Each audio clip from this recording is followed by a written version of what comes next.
자, 오늘은 히브리서 9장 23절, 24절 전반절을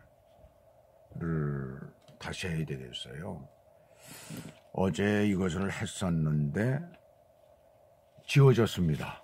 제가 이 핸드폰 또 이 페이스북 뭐 이런 것들을 좀 이런 거 전자기기를 잘 다룰 줄을 모릅니다.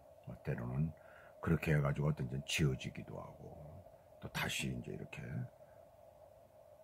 우리가 새벽 기도에 이렇게 같이 집사람하고 이제 드리고 있는데 그것을 사실 이것을 갖다 페이스북이나 이런 데 올리는 것은 여러분들도 보시고 이와 같이 아침에 새벽에 새벽 기도를 또는 아침 예배를 드리라는 얘기입니다. 이와 같이 우리가 얼마든지 드릴 수 있는데 새벽 기도를 안 해요, 사람들이. 교회가 미국에선 특별히 멀잖아요. 가려면 차를 타고 가야 되고 참 힘듭니다. 근처에 바로 옆에 없으니까. 그럼에도 불구하고 옆에 근처에 있는데도 가지 않는 그런 경우들이 많죠. 그래서 그런 분들을 위해서 하루에 한 번은 꼭 주님 앞에 예배를 올리라는 거죠. 기도를 드리라는 것이에요. 하나님의 말씀을 그렇게 보면서 연구하라는 것입니다. 늙어가는 사람은 특별히 치매에도 좋습니다. 제 나이 또래 되면은 70대 벌써 중반이 넘었게 되면 자칫하면은 치매에 걸릴 수 있죠. 제일 무서운 게 치매라고 그러잖아요.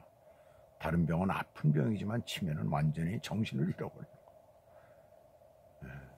그런 의미에서 이 새벽 예배, 새벽 기도를 빠지지 마시기 바랍니다. 오늘 이 본문 읽어보시면 23절 그러므로 하늘에 있는 것들의 모형은 이런 것들로서 정결케 할 필요가 있었으나 하늘에 있는 그것들은 이런 것들보다 더 좋은 제물로 할지니라. 그리스도께서는 참 것의 그림자인 손으로 만든 성소에 들어가지 아니하시고 그랬어요. 그래서 24절 전반 부분까지만 제가 보도록 하겠습니다. 자, 여기 보시게 되면 23절은 지상에 있는 장막과 그 안의 기구들이 하늘에 있는 진정한 성소의 그림자임을 보여줍니다.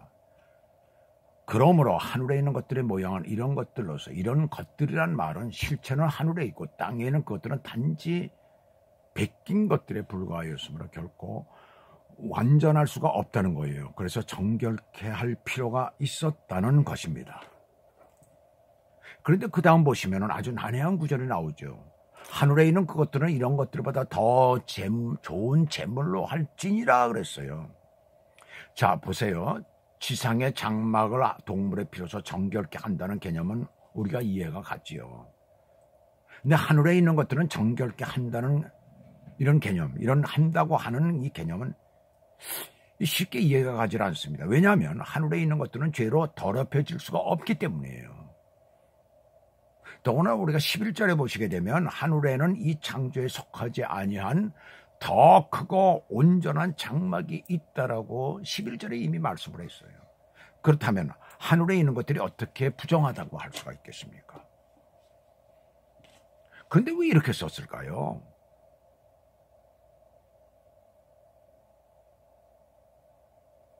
이것은 강조점을 여기서 말하고 있습니다. 할지니라 라고 이제 우리말로 그렇게 번역이 되는데 번역에 약간 좀 무리가 있습니다.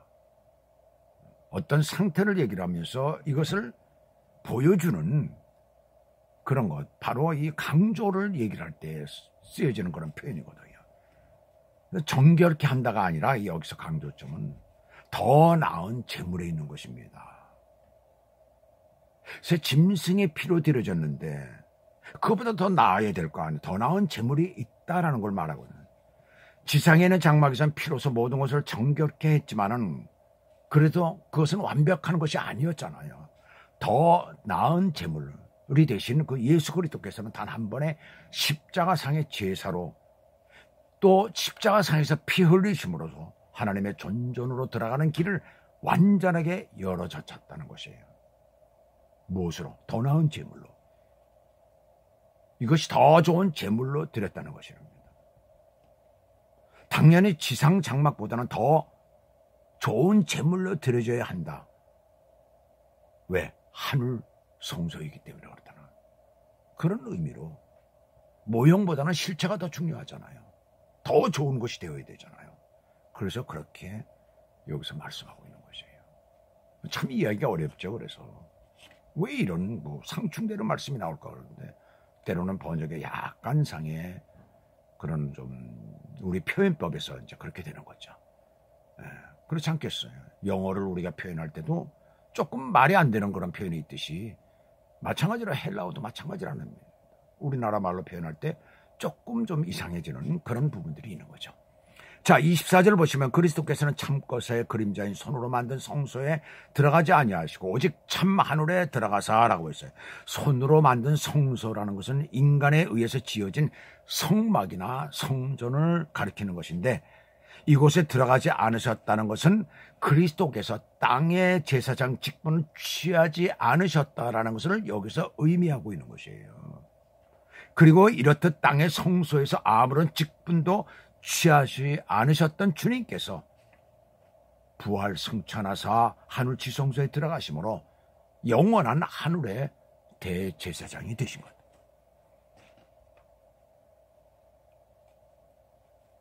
예수님께서는 이 땅에 계실 때 얼마나 큰 유혹을 받으셨어요. 40일 동안 사역 초기에 40일 동안 광야에서 금식 기도를 하실 때, 금식을 하실 때, 금식 끝나고 나서 얼마나 많은 유혹들이 있었어요. 마귀의 유혹이 있었잖아요. 또 온갖 사역을 하시면서 그 병자들이 낫는 것을 볼 때에 정말 죽었던 사람이 살아나는 것을 볼 때 어떤 인간 같으면 어떤 생각이 들었을까요? 많은 이단들이 생기는 게 그렇잖아요. 하나님의 능력을 받아서 이적을 행하고 기적을 행하는데 어떻게 돼요? 그것이 자기 것이 돼버리는 거예요. 자기 것이. 자기 능력이 돼버리는 거예요. 그게. 그렇게 되고 결국은 타락해버리고 어떻게 됩니까? 완전히 예수님과는 관계없는 그런 것으로 완전히 가버리고 마는 거죠. 그러나 그 모든 것을 예수님은 물리치셨습니다. 마지막 십자가의 고통도 물리치시고 죽으시고 부활 승천하셨어요. 끝까지 사명을 완수하셨다는 얘기입니다. 이것은 바로 이 땅을 사는 우리들에게 주시는 메시지인 것입니다. 땅의 것에 눈을 돌리지 말라는 것이죠. 세상 것 바라보지 말라는 것이에요. 하늘의 성소를 바라보고 예수 그리스도께서 지상 성막에 들어가시지 아니하시고 땅의 것을 취하지 아니하시고 대제사장 직분을 취하지 아니하시고 하늘 성소에 올라가셔서 대제사장이 되신 것은 바로 이 땅에서 우리가 세상의 것을 취하지 아니하고 오직 하늘의 것을 날마다 취하며 살기를 원하시는 하나님의 강렬한 뜻이 있으시다는 것을 여러분 기억하시기 바랍니다. 이 땅에 사시는 동안 하나님께서 기뻐하시는 그런 삶을 사시기를 주 예수 그리스도 이름으로 축복합니다. 기도하겠습니다.